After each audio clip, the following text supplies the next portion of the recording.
Hi friends, പുതിയൊരു ക്ലാസ്സിലേക്ക് ഏവർക്കും സ്വാഗതം.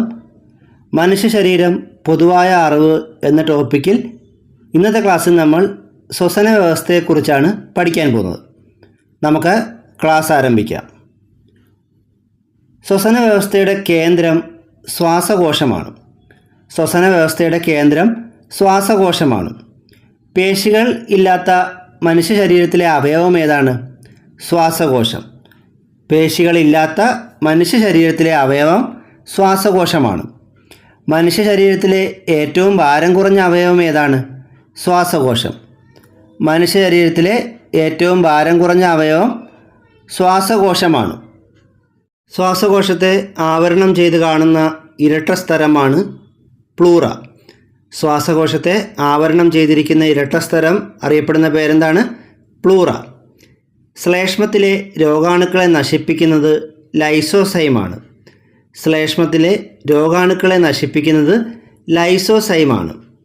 ശ്വാസനാളവും അന്നനാളവും ആരംഭിക്കുന്ന ഭാഗം ഏതാണ്? ഗ്രസനി.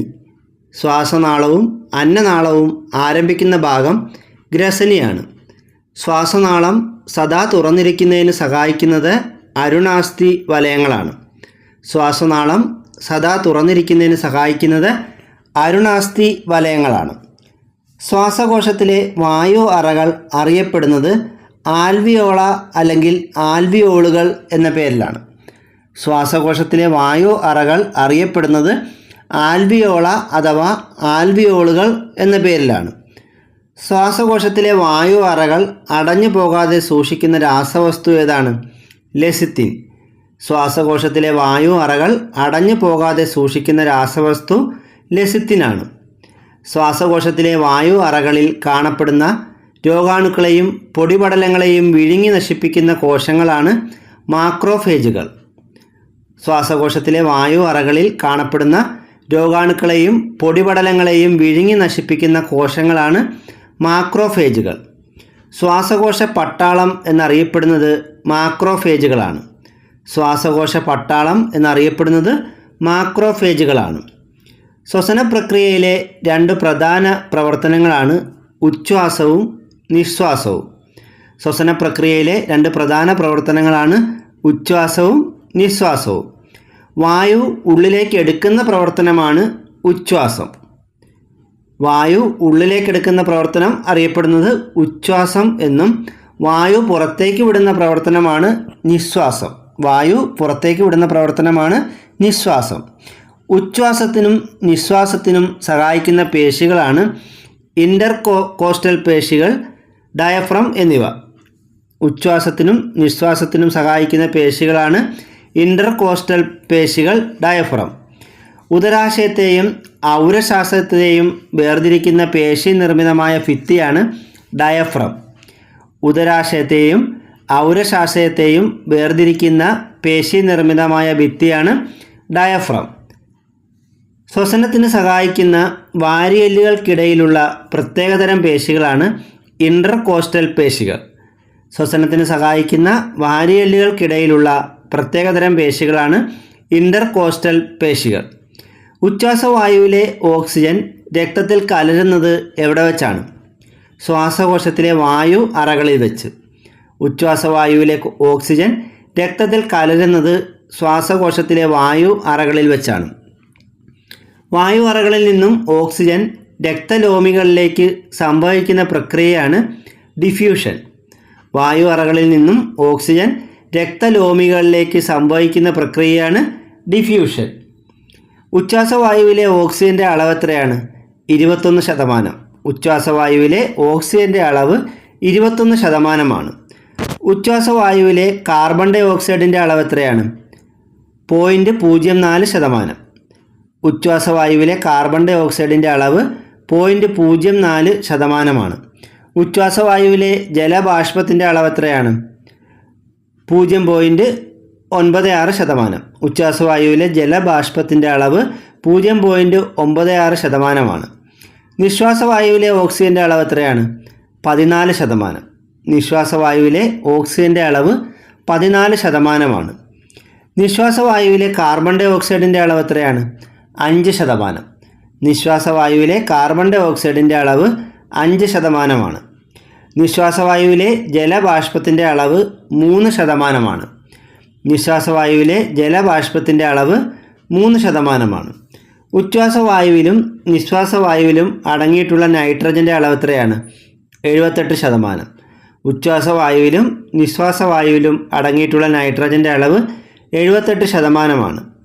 ആരോഗ്യമുള്ള പുരുഷനിൽ 100 മില്ലി ലിറ്റർ രക്തത്തിൽ കാണപ്പെടുന്ന ഹീമോഗ്ലോബിൻ്റെ അളവ് എത്രയാണ്?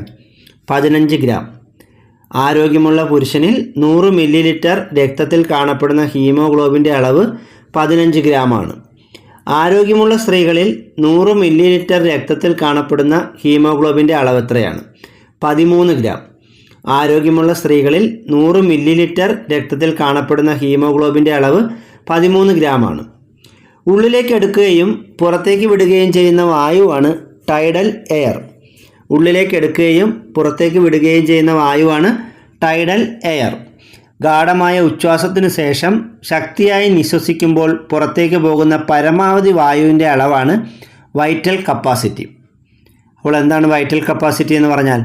ഗാഢമായ ഉച്ഛ്വാസത്തിന് ശേഷം ശക്തിയായി നിശ്വസിക്കുമ്പോൾ പുറത്തേക്ക് പോകുന്ന പരമാവധി വായുവിൻ്റെ അളവാണ് വൈറ്റൽ കപ്പാസിറ്റി എന്ന് പറയുന്നത്.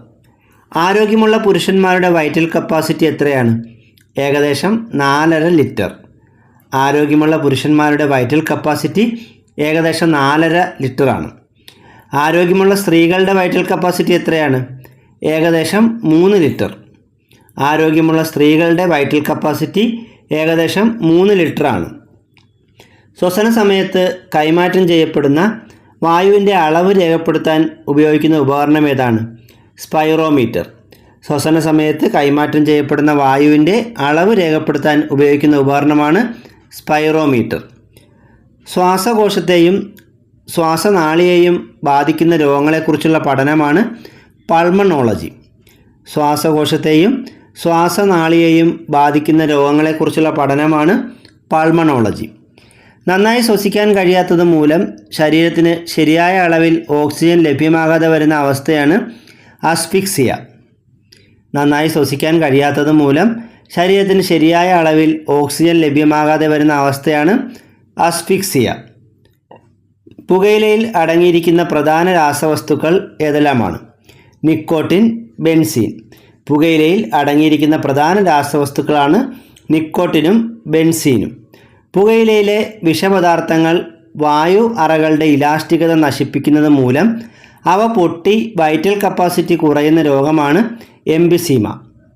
പുകയിലയിലെ വിഷപദാർത്ഥങ്ങൾ വായു അറകളുടെ ഇലാസ്റ്റികത നശിപ്പിക്കുന്നത് മൂലം അവ പൊട്ടി വൈറ്റൽ കപ്പാസിറ്റി കുറയുന്ന രോഗമാണ് എംഫിസീമ.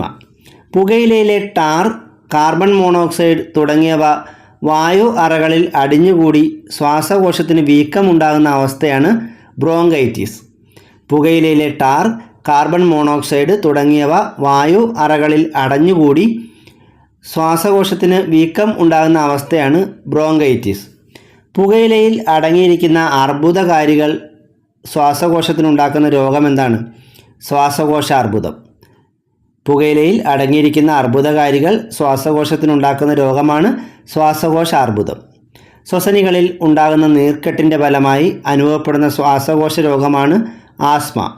ശ്വസനികളിൽ ഉണ്ടാകുന്ന നീർക്കെട്ടിൻ്റെ ഫലമായി അനുഭവപ്പെടുന്ന ശ്വാസകോശ രോഗമാണ് ആസ്മ. സാർസ് രോഗം ബാധിക്കുന്ന അവയവം ഏതാണ്? ശ്വാസകോശം. സാർസ് രോഗം ബാധിക്കുന്ന അവയവം ശ്വാസകോശമാണ്. സാർസ് രോഗത്തിന് കാരണമായ രോഗാണു ഏതാണ്? Corona virus. സാർസ് രോഗത്തിന് കാരണമായ രോഗാണു കൊറോണ വൈറസ് ആണ്. ശ്വസന വ്യവസ്ഥയെ ബാധിക്കുന്ന പ്രധാന രോഗങ്ങൾ ഏതൊക്കെയാണ്? Pneumonia, silicosis, emphysema, bronchitis, asbestosis, SARS, COVID-19. ശ്വസന വ്യവസ്ഥയെ ബാധിക്കുന്ന പ്രധാന രോഗങ്ങൾ ഏതൊക്കെയാണ്? Pneumonia, silicosis, emphysema, bronchitis, asbestosis, SARS, COVID-19 എന്നിവയാണ്. മണ്ണിരയുടെ ശ്വസനാവയവം ഏതാണ്? ത്വക്ക്. മണ്ണിരയുടെ ശ്വസനാവയവം ത്വക്കാണ്. പാറ്റയുടെ ശ്വസനാവയവം ഏതാണ്? ട്രക്കിയ. പാറ്റയുടെ ശ്വസനാവയവം ട്രക്കിയാണ്. എട്ടുകാലിയുടെ ശ്വസനാവയവം ഏതാണ്? ബുക്ക് ലെങ്കുകൾ. എട്ടുകാലിയുടെ ശ്വസനാവയവം ബുക്ക് ലെങ്കുകളാണ്. ഇന്നത്തെ ക്ലാസ് ഇവിടെ അവസാനിച്ചിരിക്കുകയാണ്. കൂടുതൽ അറിവുകളുമായി മറ്റൊരു ക്ലാസ്സിൽ വീണ്ടും കാണാം. Thank you.